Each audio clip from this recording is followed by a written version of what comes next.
वक्फ bill पर विष्णु शंकर जैन का बयान। ये वक्फ अमेंडमेंट बिल अधूरा है।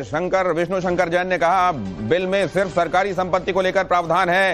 वक्फ के कब्जे में सिर्फ सरकारी संपत्तियां नहीं हैं, प्राइवेट प्रॉपर्टीज भी हैं।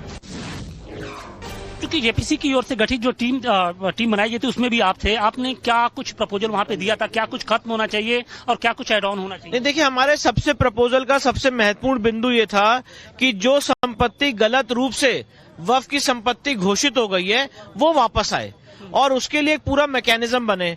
अब ये जो अमेंडमेंट बिल आया है, मैं ये मानता हूं कि ये अधूरा है, क्योंकि जो संपत्ति गलत ढंग से वक्फ की घोषित हो गई है उसमें सिर्फ सरकारी संपत्ति को वापस लेने का प्रावधान बनाया गया सेक्शन 3C में।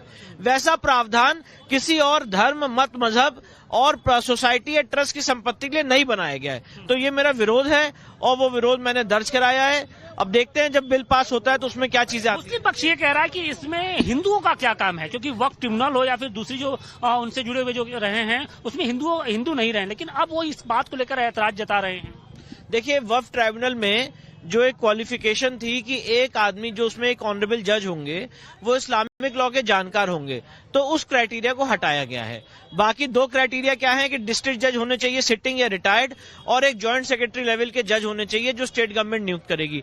तो ये आज की डेट में अमेंडमेंट बिल में वक्फ ट्राइब्यूनल का कॉम्पोजिशन है। एक अफवाह ये फैलाई जा रही है कि अगर ये बिल आ जाता है, इसमें संशोधन हो जाता है, तो जो मुसलमानों की चाहे मस्जिदें हैं, चाहे मदरसे हैं, चाहे कब्रिस्तान है, वो छीन लिए जाएंगे और जो विरोधी पार्टियां हैं भारतीय जनता पार्टी की, वो भी लगातार इससे हवा दे रही है। देखिए, ऐसा कुछ नहीं है। जो चीज एक वैलिड डॉक्यूमेंट्स के तहत, अगर किसी की सेल्फ एक्वायर्ड संपत्ति अपने जीवन काल में अर्जित की है, उसको आपने वैलिड वक्फ बनाया है, उसको छीनने की कोई बात ही नहीं हो रही है। सवाल यह है कि जो आपने गलत ढंग से वक्फ संपत्ति घोषित कर दी, सरकारी संपत्तियां, तो उसको वापस लाने का इस बिल में प्रावधान